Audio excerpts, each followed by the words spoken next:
Hey guys, it's Stephanie, and I think a week or two ago I put a call out on Instagram and Twitter for people's assumptions of me. This is a video I have seen going around and I think it's a lot of fun to watch. I don't know why I was worried when I put that out that I was gonna get like mean assumptions, but I didn't. So thank you all of you for being so nice, like too nice. Like you guys think way too much of me, as we will get to. But I have a few of them to react to and set the record straight on your assumptions. So number one is, I assume you always have a nice pair of shoes on. I wouldn't say nice. I definitely always have shoes because I actually hate being barefoot and I sleep with socks on and I wear slippers around the house. Like I do not like being barefoot at all. Even when I lived in California where it was hot all the time, I wore flip-flops. Like I do not enjoy being barefoot. Number two, you are overly organized and make multiple lists for each day. I like to think that I'm organized. I like the idea of it. I don't know that I execute it as well as I wish I did. I have a bullet journal where I try to keep track of things coming up, like especially for podcast episodes and things I need to get read before each episode and errands that I need to run. But I think I'm not as organized as people would think. You get dressed and put makeup on every day, even on days when you don't leave the house.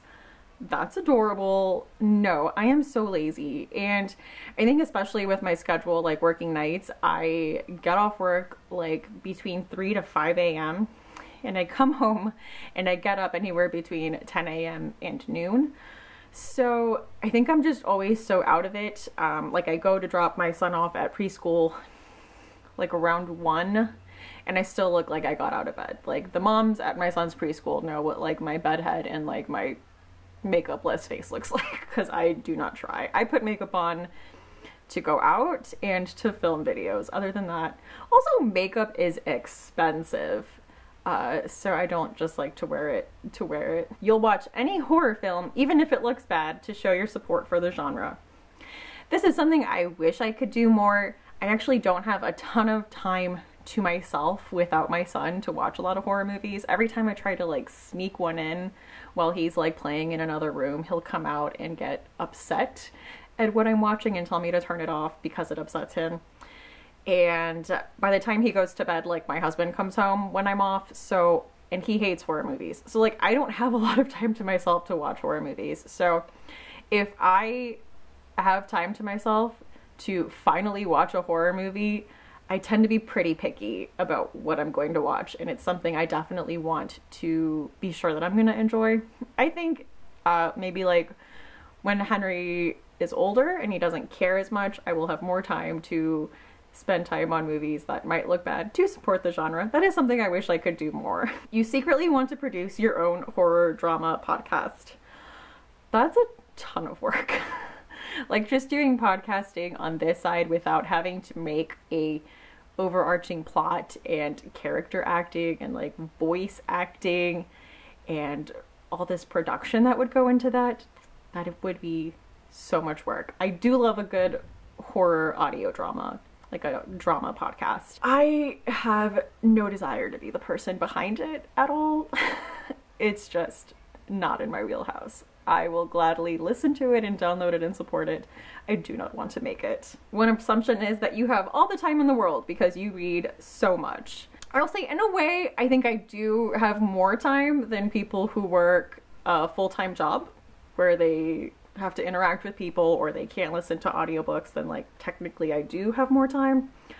I work a part-time job, so I work like 4 days a week.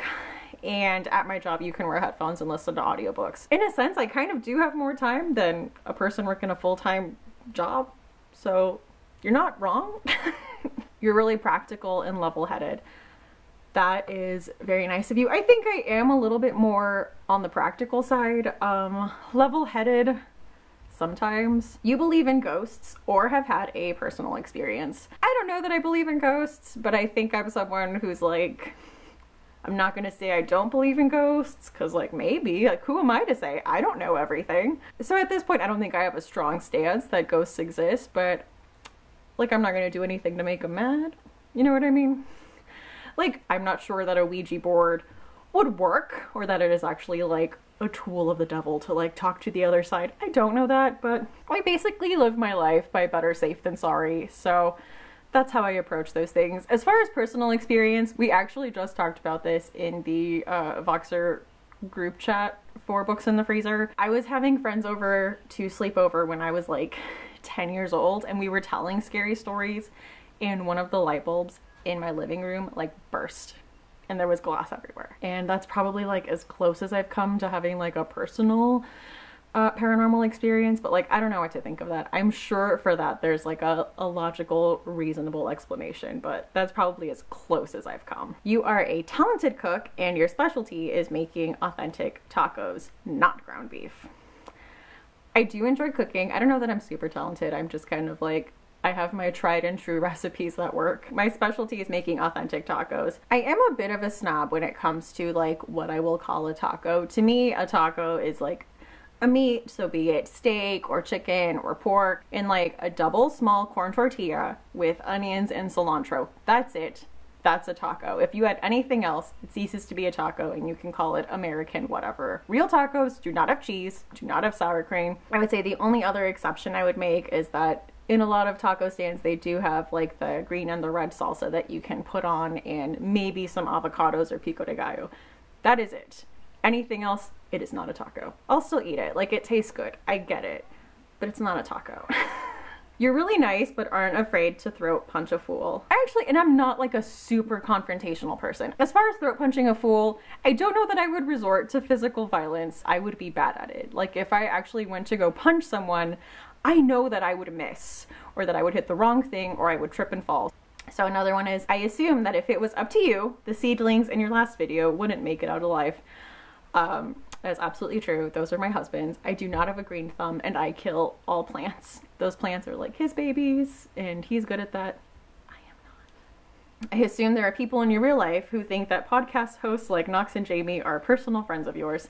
I wish. I know I'm probably like an annoying fan because they are the hosts of the podcast with Knox and Jamie, and I do secretly wish that they were my friends, but they are not. I assume you're a really cool mom. Henry is like in preschool right now, so I think we're still at the age where we have like, he thinks I'm cool. Next one is, you are very crafty. Like, I would say like maybe B- crafty. Like, I like the idea of going on Pinterest and starting a bunch of these projects, but if they require like very specific instructions, I am not good at following like very, very specific instructions. You're more into cerebral horror. I would say so. I like something that I can dissect and that I can hold up to literary fiction and say like, this is just as good, or this gives me the same type of depth that I would get out of reading something nominated for a literary award. And not to say that there isn't value in things that are more pulpy or plot driven or like a fun slasher novel. Like, those things definitely have their place, and you could definitely extract themes from it and messages, but I think I definitely enjoy books that have a lot of layers that were put there intentionally by the author to incite discussion. And especially with movies, like I really like the stuff that's coming out now, like, you know, The Witch and Hereditary and Get Out and Us, and just things that really make you think. I think definitely leave me with a better experience for sure. You prefer Joe Hill over Stephen King. I mean, Joe Hill has put out less stuff than Stephen King, obviously, but I would say so far everything I've read by Joe Hill I have enjoyed, and I can't say the same for his dad. And the Stephen King stuff that I have enjoyed, I have really enjoyed, so it's not like I love Joe Hill, I hate Stephen King. I think it's more like Joe Hill hasn't let me down yet. So at this point, with what I've read from both, I would say I definitely lean more towards Joe Hill. So that was it. Those were your assumptions of me. Thank you so much for watching this video, and let me know what you thought, I guess. Anyway, thanks again for watching. Hope to see you again soon. Bye.